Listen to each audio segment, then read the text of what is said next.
అందరికీ నమస్కారం. పండుగలు అంటే మనకి సాధారణంగా ఆనందం, ఉత్సాహం, తీపి జ్ఞాపకాలు గుర్తుకొస్తాయి.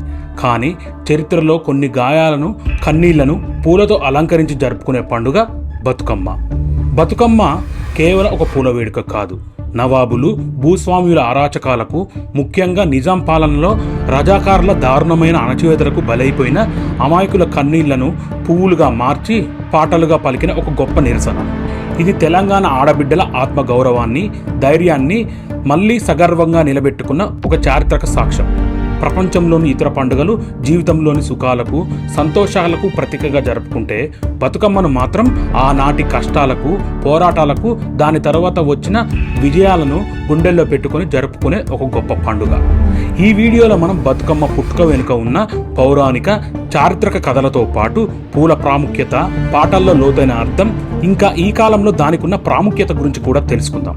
సరే మరి ఇంకెందుకు ఆలస్యం, వెల్కమ్ టు ఎంఏకే ఫ్యాక్ట్స్.